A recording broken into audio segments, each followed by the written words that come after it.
अस्सलाम वालेकुम जी। गुज़िश्ता दिनों से दो वीडियोस जो हैं और दो ख़बरें जो हैं वो सोशल मीडिया के ऊपर बड़ी एक्टिव हैं, तो मैंने कहा कि उसके ऊपर जो है ज़रा रोशनी डाली जाए। दुनिया भर के अंदर कोई भी बुराई हो रही हो तो यूथिया मजहूल कौम जाहिलिया लिल अक़ल लिल महदूद की घटिया कौम जो है वो उस गलाजत को घसीट के पाकिस्तान में ले आती है और सहन में रख के चौक में रख के बैठ जाती है और उसका मातम शुरू कर देती है कि ये पाकिस्तान के साथ क्या हो गया। उसका पाकिस्तान के साथ दूर का ताल्लुक भी नहीं होता, ठीक है, लेकिन यूथिया मतलब मायूसी फैलाई जाए ना, आपके इज्तिमाई ज़मीर के ऊपर दुर्रे बरसाए जाए। दो मैंने जो कहा, एक खबर है एक वीडियो है। वीडियो है एक खातून की, 9 उम्र बच्ची है बेचारी, 9-10 साल की होगी, उसकी को मुट्ठी खोली जा रही है, मुट्ठी खोल के उससे कोई साइन करवाने हैं, वो आगे से मुजामत कर रही है और पीछे कमेंट्री ये दी जा रही है या नीचे लिखा ये जा रहा है कि ये एक लड़की है, इसकी ज़बरदस्ती शादी करवाई जा रही है और शादी पे ये दस्तखत करने से इनकारी है। अच्छा, कपड़े की दुकान है कि शादी होंगी यूथियो? कपड़े की दुकान में कौन सी शादी होती है? शादी होती है तो शादी का माहौल होता है ना, लड़की ने दुल्हन वाला कपड़ा पहना, लिबास पहना हुआ हो सकता है, उसके इर्द गिर्द बैठे हुए बारातियों वाला लिबास हो सकता है, उसके बाप का शादी वाले दिन कोई नया कपड़ा तो पहनेगा, बेटी की शादी करने लगा है, ठीक है ना।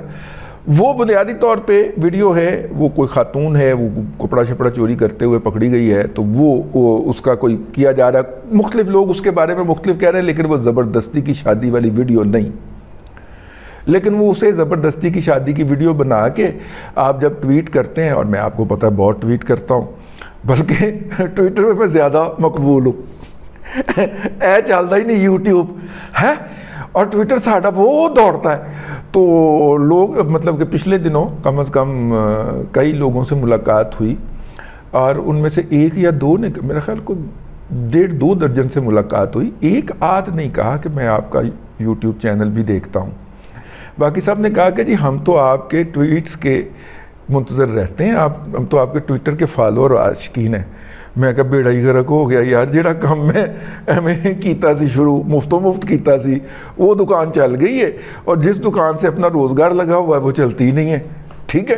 तो मतलब कि हालांकि मैं ट्विटर के ऊपर ये शेयर करता हूँ, नहीं आते देखने के लिए। एनी हाउ, एक तो ये हो गई। दूसरा जी, एक कोई मोना हबीब साहिबा है।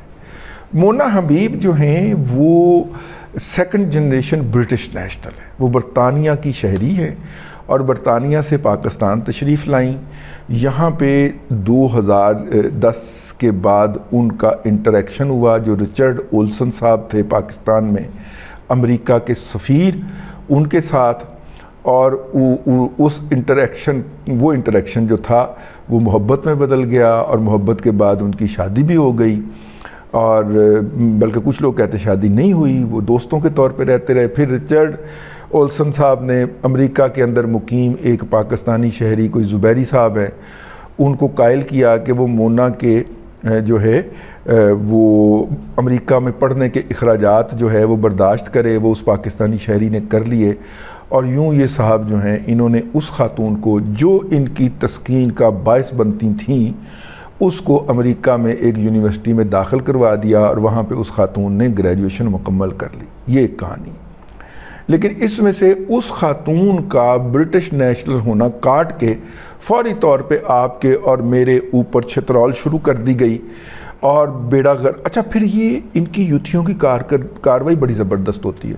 ये घटिया जलील और बदबूदार लोग जो है आपकी हर पोस्ट के नीचे आगे कहेंगे वो तो उस पर तो बोलना, उस पर ज़ुबान में छाले क्यों पड़ गए हैं, उस पर भी बोलना। ये होते ये सारे सदीक जान टाइप के लो मेंटेलिटी के घटिया लोग होते हैं। उन्होंने मुख्तलिफ फेक आईडीज़ बना रखी होती हैं, तो फिर उन फेक आईडीज़ के ज़रिए आके कहते हैं। पिछले दिनों मैंने 1-2 कमेंट पकड़े कंटेंट से, कंटेंट एनालिसिस तो हमें थोड़ा सा आता है, गोरों से सीखा हुआ है, कंटेंट से, कि मैंने कहा ये मैं शर्त लगाने को तैयार हूँ कि ये उसने लिखी हुई है, किन्ने भला जिसका एड्रेस जो है वो नौरीन जंजुआ बताती है, जिसको आप बीपर के नाम से जानते हैं, ठीक है, उसके लिखे हुए हैं। क्योंकि कंटेंट बता रहा था चीख चीख के कि ये उसके लिखे हुए हैं या उसके पास बैठ के किसी ने लिखे हैं या उससे पूछ के लिखे हैं, आया उसी तरफ से है कमेंट, ठीक हो गया। लेकिन ये आपको इरिटेट, इंगेख्त करते हैं, इंगेख्त ठीक है, इम्तियाज़ आलम साहब के कालम का नाम है, इंगेख्त करते हैं आपको कि आके जनाब आप उनके सेट किए हुए एजेंडे पे क्यों नहीं बात कर रहे। ठीक है ना, मैंने भी 48 घंटे उनको तड़फा के फिर ही बात की है आज मैं, लेकिन मैं उनको बेसिकली बेनकाब करने के लिए आपकी खिदमत में हाजिर हुआ हूँ कि ये दोनों वाक़यात ऐसे हैं जिनका पाकिस्तान की सरजमीन, पाकिस्तान के कल्चर, पाकिस्तान की तहजीब, यहाँ पे रहने वाले लोग, यहाँ पे रहने वाली लड़कियाँ, लड़के, बच्चे, बच्चियाँ, बेटे, बेटियाँ, उनसे कोई ताल्लुक़ नहीं है। जिस खातून ने 2010 में अपनी ब्रिटिश नेशनलिटी पूरी तरह हासिल कर ली होगी और वो पाकिस्तान वापस आई होगी किस्मत बनाने के लिए, तो इसका मतलब ये है कि वो 2004 के अंदर पाकिस्तान की सरजमीन छोड़ के किसी के साथ बरतानिया चली गई होगी, क्योंकि उसे बरतानवी शहरियत लेने के लिए कम अज़ कम वहाँ से उस वक्त के कानून के मुताबिक 6 से 7 साल क़याम ज़रूरी था। ठीक है, और ये भी हो सकता है कि उसकी पैदाइश पाकिस्तान में ना हुई हो, वो बाय बर्थ ब्रिटिश नेशनल हो, ये भी हो सकता है, लेकिन उसको घेर के साबित किया कि ये पाकिस्तान की एक बच्ची है और ये फॉरेन स्कॉलरशिप के लिए इसने अपनी इज्जत बेची है अमेरिका के सफ़ीर को। और अमेरिका के सफ़ीर का ये वाक़या सामने ना आता अगर उनका दफ्तर ख़ारजा जो है उसकी रिटायरमेंट के बाद उसके ख़िलाफ़ ये जो जिनसी हरकत व सकनात हैं, और ये मासूफ जो हैं रिचर्ड ओल्सन साहब जो हैं, माली करप्शन तो उन्होंने बहुत मतलब कि मार्जिनल सी की होगी, हमारा तो एक कर्नल लेवल का बंदा इतनी माली करप्शन कर लेता है जितनी कि उन्होंने की है। ठीक है, लेकिन माली करप्शन तो उन्होंने कम की होगी, ये जो जिनसी करप्शन है ये उन्होंने बहुत ज़्यादा की है। वो जहाँ जहाँ पे मुतय्यन रहे हैं वहाँ पे उनके दर्जन 1.5 2 दर्जन ख़वातीन के साथ ये वाले ताल्लुकात रहे और वो अपने उहदे को इस्तेमाल करके इन ताल्लुकात की तस्कीन करते रहे हैं। बाय द वे पाकिस्तान में भी उनके 1 दर्जन से ज़्यादा ख़वातीन के साथ ये वाले नाजायज़ ताल्लुकात थे। और ये मैं नहीं कह रहा, ये अमेरिका के दफ्तर ख़ारजा के अंदर एक इंक्वायरी लॉन्च हुई थी, उस इंक्वायरी की जो हासिलात हैं जो कि काफ़ी शर्मनाक है वो सामने आई हैं और उन पे कहा जा रहा है। वैसे भाई तभी मुझे याद आ गया यार, ये सफारत खार इतने थोड़े होते हैं। ये पाकिस्तान में अपने अक़वाम मुत्तहिदा में जो मुस्तकिल मंदूब हैं मुनीर अकरम साहब, माशाल्लाह नाकत खुदा हैं, सारी उम्र शादी नहीं की उन्होंने, लेकिन कमी महसूस नहीं होने दी उन्होंने ख़ुद को शादी की। एक दिन वो भी किसी खातून के साथ अपने फ्लैट में थे तो खातून ने जो था फ्लैट की बालकोनी पे खड़े होकर शोर मचा दिया और बालकनी से छलांग लगा दी या लगाने की कोशिश की, जिस पे हमसायों ने फ़ोन कर दिया, पुलिस आ गई, मासूफ को गिरफ़्तार करके ले गए। ठीक है, लेकिन ये बजाय इसके कि ये उनकी मुनीर अकरम साहब की डिसक्वालिफिकेशन मानी जाती, ये क्वालिफिकेशन मानी गई। लिहाजा पाक फ़ौज को जब जब मौका मिला मुनीर अकरम को वापस ला के उन्होंने अक़वाम मुत्तहिदा में पाकिस्तान का मुस्तकिल मंदूब जो था वो मुकर्रर करवाया। मैं इससे ज़्यादा और कुछ नहीं कहना चाह रहा। तो मुनीर अकरम साहब जो हैं जी वो अपनी जगह के ऊपर कायम दायम हैं, बल्कि डटे हुए हैं, और पाकिस्तान बांझ हो गया है कि पाकिस्तान में और कोई इस लेवल का कोई प्रोफेसर, कोई डिप्लोमेट है ही नहीं कि उसको अक़वाम मुत्तहिदा के अंदर पाकिस्तान का मुस्तकिल मंदूब लगाया जाए। आखिरी वक्त में दरमियान में जो वक्फ़ा आया था, मलिया लोधी लगाई गई थी, अगरचे मलिया लोधी भी पिंडी की रिकमेंडेशन थी, लेकिन उनको नवाज शरीफ ने लगाया था, और उससे पहले भी मुनीर अकरम साहब थे, फिर मलिया लोधी हटी तो फिर मुनीर अकरम साहब तशरीफ़ ले आए।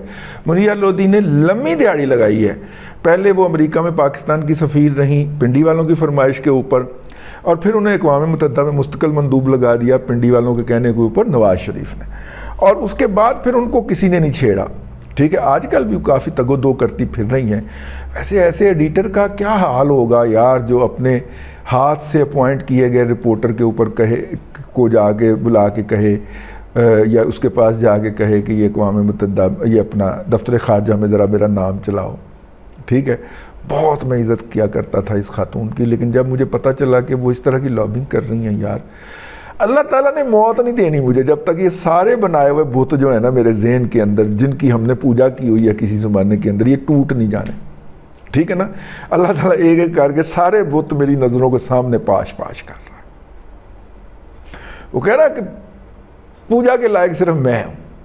ठीक है ना, ये इंसान जो हैं जिनसे तुम इंस्पायरेशन लेते हो, ये छोटे छोटे लोग हैं, मफादात के घटिया लोग। खैर, तो ऐसे ही बस उसमें आ गया। तो ये मुनीर अकरम साहब याद आ गए जी रिचर्ड ओल्सन साहब को देख के। रिचर्ड ओल्सन साहब भी उतने ही शोधे, भुखे, कटिया, बदबूदार और जलील आदमी हैं जितने शोधे, भुखे, कटिया और जलील आदमी जो है वो मुनीर अकरम साहब हैं। वो पकड़े गए थे अपने फ्लैट के अंदर ही हरकत करते हुए, ये मासूफ पकड़े नहीं गए। इनकी तो बाद में इंक्वायरी हुई तो पता चलिया कि वो खातून जो है उनको डिग्री के साथ साथ डिप्लोमा भी मेरा ख्याल मिल गया। तो समझने वाले समझ गए। बस यहीं पे हम व्लॉग बंद करते हैं अपना। अल्लाह तबारक व तआला आपको आसानियाँ अता करे और आसानियाँ खल्क़े खुदा में तकसीम करने की तौफीक अता करे।